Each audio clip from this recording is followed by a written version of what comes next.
The International Association for Near-Death Studies presents NDE Radio, a weekly exploration of near-death experiences and similar encounters with the other side. Now, here's your host, Lee Witting.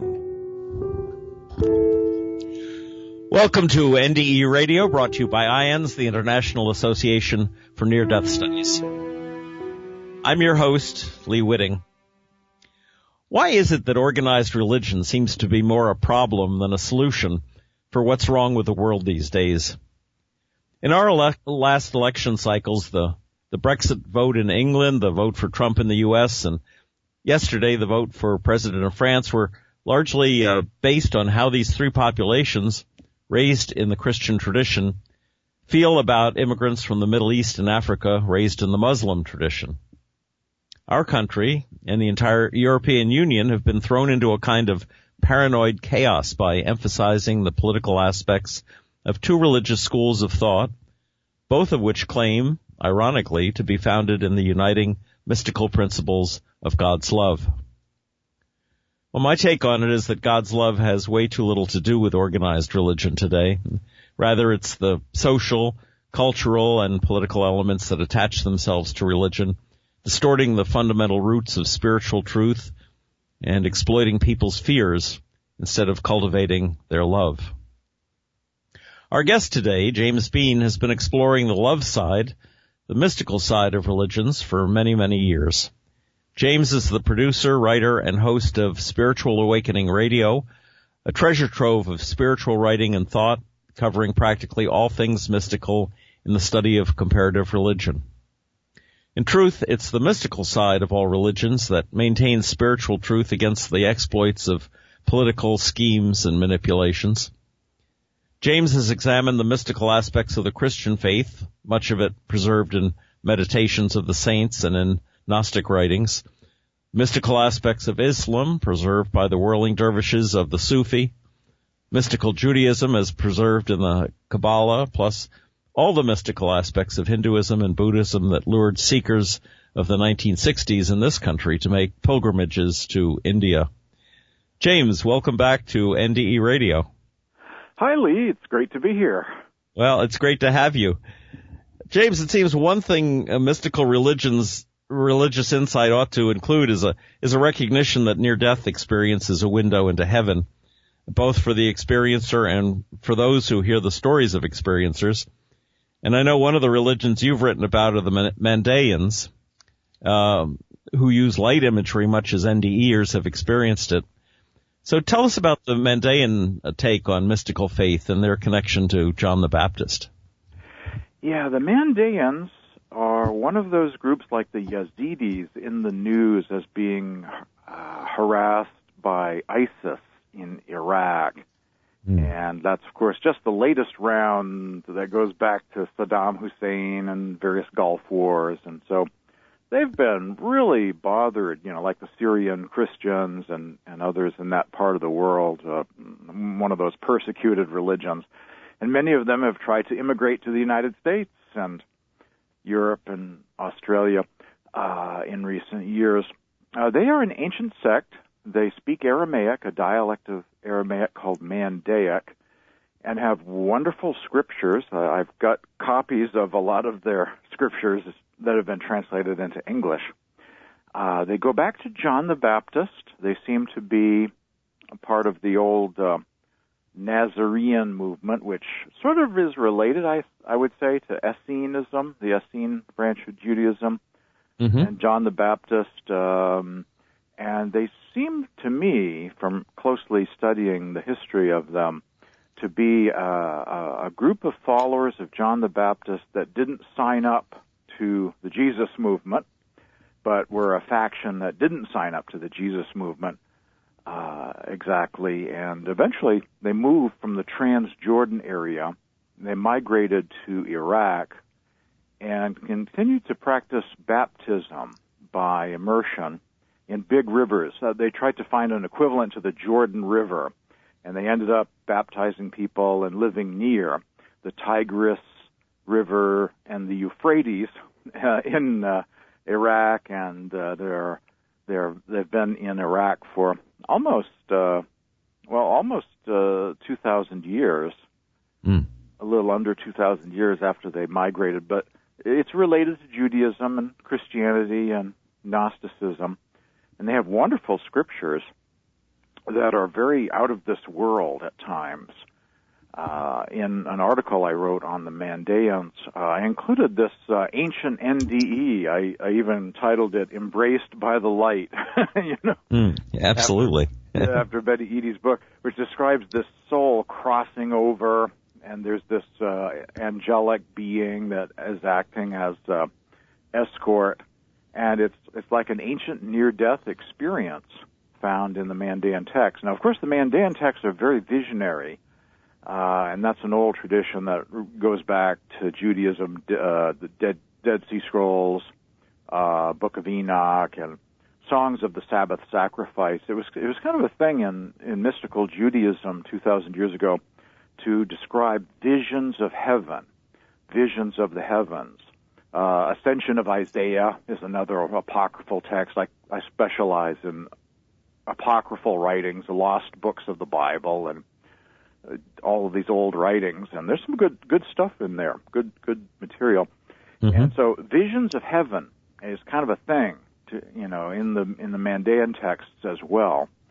And there are some accounts in there that are like ancient NDEs, which makes perfect sense. If near-death experiences are real, then they happen in the East, in the West, North, and the South, for people who live in the Middle East, North America, Europe, India, Asia, all around, and not just in the present time or beginning with the 1970s with Raymond Moody's Life After Life, but in ancient times, throughout the history of humanity, and that includes the Mandaeans of the Middle East. So nothing new under the sun. Near-death experiences are part of history, part of humanity. It's just a matter of finding out. We're lucky in the case of the Mandaeans. They wrote down a few of these accounts in their scriptures, so we can know about them. Even now, if we happen to get our hands on a translation of some of their writings. Right. Oftentimes we hear NDEers come back and say that they were in a beautiful field with glowing flowers and beautiful radiances and of course angels and the like. Are there any descriptions? How parallel are the Mandaean descriptions of heaven to this? Well, the Mandaean scriptures, they're very focused on the supreme being or God or the highest of heavens, and so they talk a lot about bright light. God is light, his soul is light. There's one description in the Mandaean text of souls kind of floating in this heavenly realm, and they're able to hear each other's thoughts, kind of telepathically, you might say. Mm-hmm. And each soul is like a light, a bright light. And the light of one shines on the others. So when I read that, it reminds me. I'm into astronomy too, and I find a lot of parallels between astronomy and mysticism, spirituality. Yes. Inner space versus outer space, and sometimes there are parallels between the two, or as above, so below, as it were. There are descriptions that talk about souls that are very bright light, like stars are. Near the center of the Milky Way galaxy, stars are very close to each other, so they just kind of shine upon each other. And this Mandaean text was describing souls in this heavenly realm as being made of light and shining on each other, like stars close together in some cluster in the Milky Way. That sounds Egyptian in a way. The ancient Egyptians talked about the souls, at least the souls of the pharaohs, going off into space and becoming like stars. Yeah, and that's really for all of us too. So mysticism is, I tend to really like those egalitarian saints that say we are all that. Mm-hmm. We're all children of God, and we're all in on that too, every one of us. Before the show, I looked up Mandaeans on Wikipedia, my go-to, the easy source. One of the things they mentioned as a fundamental tenet was of Mandaean worship was dualism, a cosmic father and mother, light and darkness, right and left. And I wonder if that came out of any teachings of John the Baptist, or whether it's just something that evolved with their way of thinking. Well, yeah, the origin of the teachings, that's always been debated by scholars about Gnosticism, generally speaking. Where did it come from? As I read all of those texts and have gotten to know them, I would say that Gnosticism is a very Jewish thing, Jews getting exposed to Platonism or Greek thought. And so Gnosticism is like a soup of Old Testament or Hebrew scriptures, Judaism, and you add Platonism or Greek philosophy to it and stir, and maybe add some Zoroastrian teachings or influence as well, because the Zoroastrian religion had that great emphasis on the children of light and the children of darkness, kind of the good God, the bad God, the God of light, the God of darkness, battling it out. And so you just add all of those and stir together, because in ancient times everyone spoke Greek. So the Greek language was kind of like the internet, as was the Library of Alexandria. It's kind of like an attempt at a World Wide Web. People of each religion reading the scriptures of other religions and beginning to communicate with each other and cross-pollinating, sharing ideas. St. Augustine also, with his Manichaeanism, before he became a devout Christian, devoted his time to this notion of light and dark, and the equal struggle between good and evil. Right. Yeah, that's the theme. And then the New Testament too, the children of light. Walk while you have the light, become children of the light. You are the light of the world. Or Gospel of Thomas, there is a person of light there's a light within a person of light, and it illuminates the whole world. Yeah, that's a theme right in the New Testament. And the Essenes, they call themselves the children of the dawn or children of light. There's a big light motif in all of these texts. God is light, and the brighter the light, the more heavenly it is. The higher you go, the brighter the light, the closer you are to God. So God is light, and darkness is sort of, for some it's sort of like another God, but you might just call it the absence of God. Darkness is the absence of light, and so kind of you could say the absence of God. So when they talk about there being 7 heavens, as you go from heaven 1 to heaven 2 to heaven 3, are you approaching the light? Is that how that works?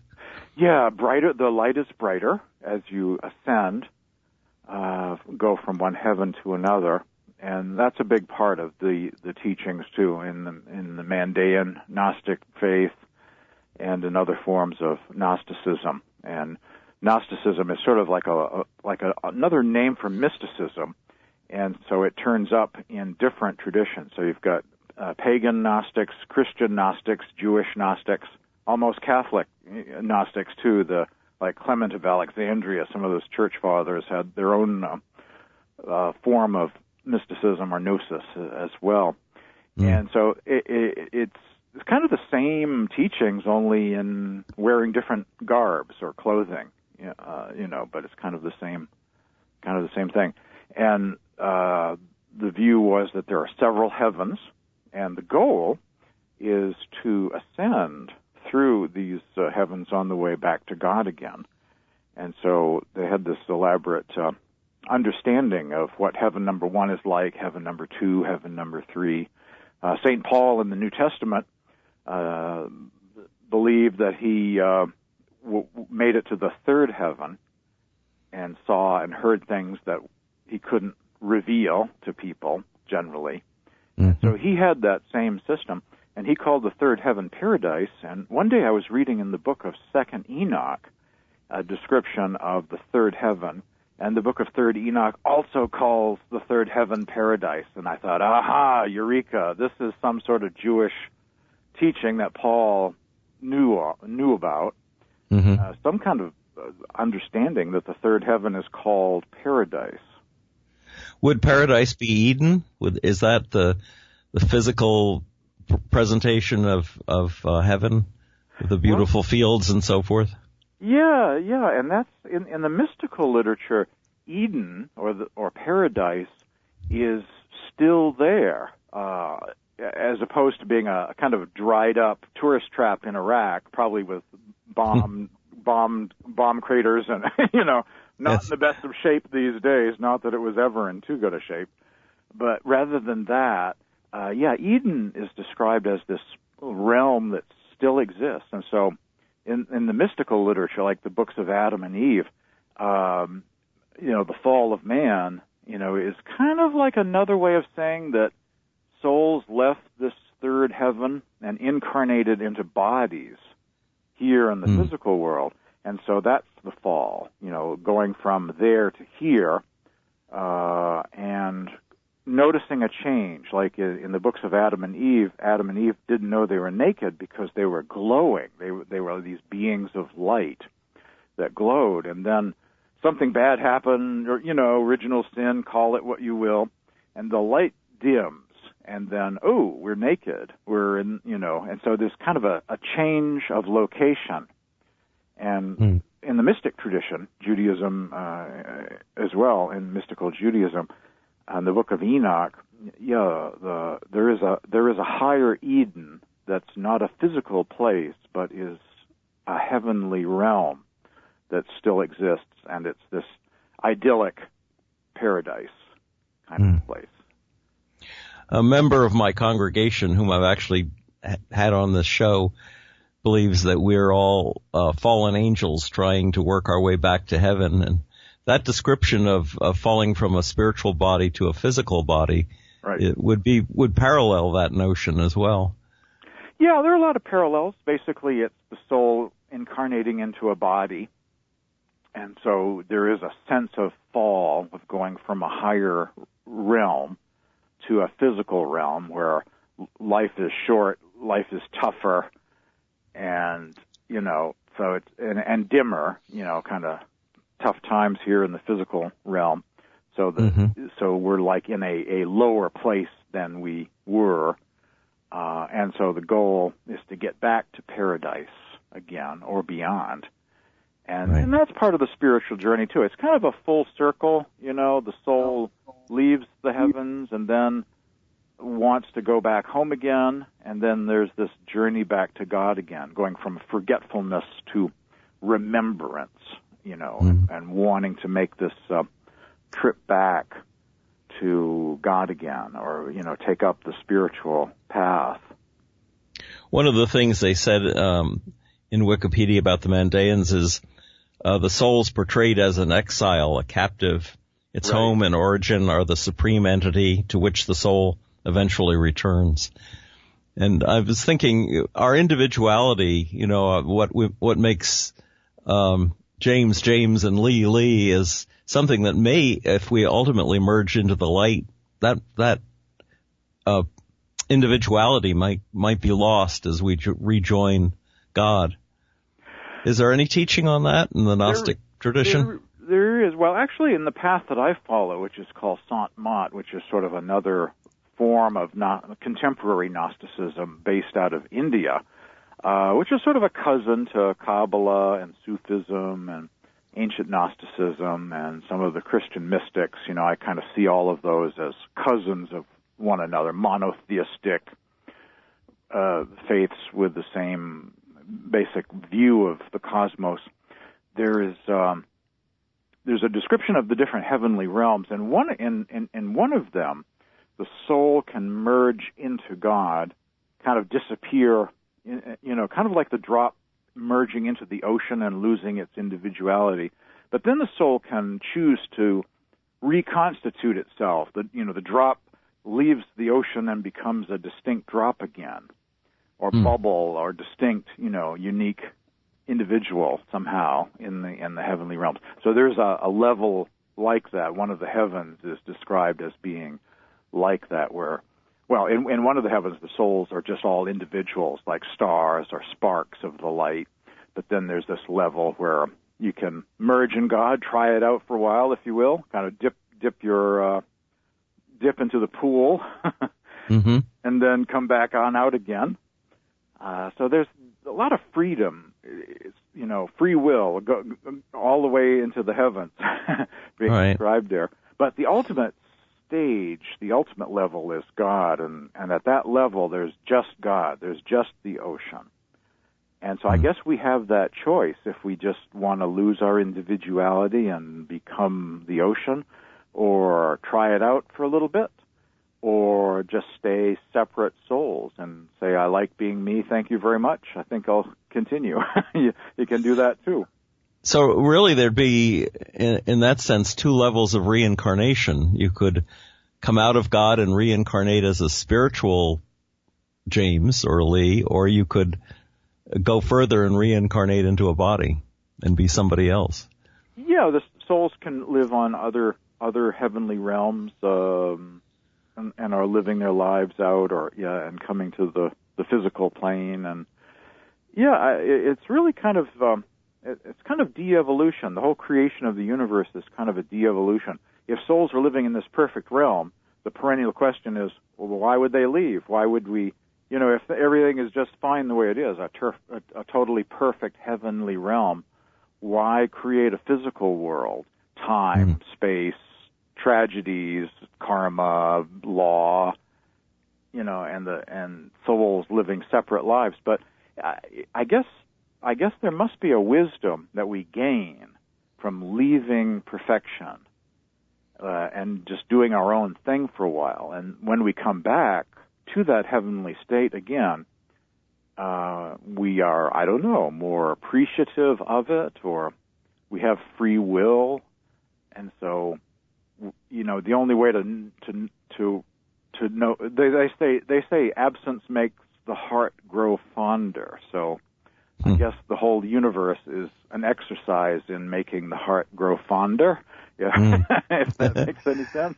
Well, there's nothing like an encounter with an evil existence to make you yearn for the light. Right. It's like you're used to living in a mansion, and then all of a sudden you're living in a cardboard box in an alleyway, and that mansion starts to look pretty good. You're no longer gonna take it for granted or shout at the hired staff saying, "Where's my tea?" That's true. you're gonna really appreciate that mansion. Of course, then there's Buddha, who left the perfect palace to be with the poor and the sick and the elderly, and he gained wisdom from that. Yeah, that's part of the same. That's the magic of that story, the Buddha leaving the palace, discovering people get sick and die and are poor, and a lot of tragedy going on out here when you leave the palace grounds. And the Hem of the Pearl, one of the Gnostic scriptures, is like that too. The soul leaves the kingdom in the east and goes to Egypt and forgets itself, eats the food, drinks the wine, forgets its mission, and then eventually gets reawakened again and makes the journey back home again. So there is paradise lost, and then paradise regained in the end, going back home again. Right. When I opened the show, I was talking a little about how organized religion seems to be more political these days than mystical. And one of the things they noted about the Mandaeans was that there was great secrecy among the initiates, and you had to aspire to learn the wisdom of the deeper meaning of religion. And a lot of religions have been that way. A lot of religions, Gnostic religions and pagan religions, have emphasized that the important stuff isn't given out freely. And I wonder, do you think maybe this is one reason why the mystical side of religion hasn't been emphasized enough in religious practice today? Is this why we're getting more politics out of our religion than we are truth. Right. At the end of the Rio Grande River, there's just like a few slimy drops left. It's all the fresh water is drained away, and not too much left. There is a kind of secrecy. There's a kind of secrecy in the teachings of Jesus too. It's just parables for the masses, and the disciples get the good stuff. Mm-hmm. And the hope is those masses will graduate from parables to wanting a deeper, more spiritual type path. But sometimes it just gets lost in the world. In Christianity too, on Mount Athos, there are all these monastic communities, and so there's kind of the secret good stuff in Christianity too. The good stuff for the monks and crumbs for the masses. And sometimes because it's so secret, everyone says, what spiritual tradition? We don't have a spiritual tradition. Right. You vote for the right political candidate, life sucks, then you die. And there is no here. There is no kingdom of God now, no spiritual life. Just wait for the second coming. Look busy and hope that Jesus is coming. No. It's so difficult to get mainline churches to acknowledge the reality of near-death experience and incorporate what's learned through NDEs into their teachings. It all begins and ends with the Bible. And even though Paul probably learned a lot about his theology from his near-death experience, and that came after the Bible, he incorporated a lot of that into what became a worldwide religion. It just seems to me that there ought to be some acknowledgement that this is an ongoing tradition. The near-death experience can produce a lot of knowledge for those who are interested. Yeah, there should be a recognition of continuing revelation, you'd call it, and there used to be in the evangelical world an interest in near-death experiences. At first, I remember seeing books about near-death experiences talked about on the 700 Club with Pat Robertson, and so there has been a little bit of openness to that, but kind of hit and miss. But religion shouldn't really be totally frozen in time and unable to learn new things. Charles Darwin did some good stuff. We've got it. Science. It's all good. Learning is a good thing. We need to be lifelong learners as individuals, and religions need to be lifelong learners too, as traditions. Right. Yeah, Isaac Newton tried to combine religious faith and science, and explored the Bible code as a result of all of that. Yeah, it's just different ways of trying to see the same greater truth, and we need to be open to that and not stuck in tradition, locked away, frozen in time, unable to learn. Otherwise, we just end up with flat Earths, hollow Earths, 6,000-year-old Earths, and get stuck in crazy cults, and truth is holy, and whenever we discover what truth is, that brings us closer to God, whether it's, through astronomy or spirituality or science. Whenever we get closer to the truth, we're getting closer to God. So truth is holy. Yes. Well, James, we're just about out of time for today.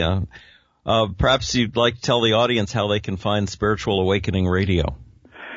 Just go to my website and follow the links, spiritualawakeningradio.com. is my website. And at Facebook, I have a Facebook page, just facebook.com/Spiritual Awakening Radio. Terrific. Well, I want to thank our guest, James Bean, for his explorations of mystical truth and for his spending the time with us today. If you'd like to listen again to this or any of our past shows, just go to our website at nderadio.org. And for more information about the work of IANDS and our upcoming conference in Denver, check out that website, iands.org, and tune in next Monday, 11 a.m. Eastern, for more NDE Radio. This is Lee Witting saying thanks for listening.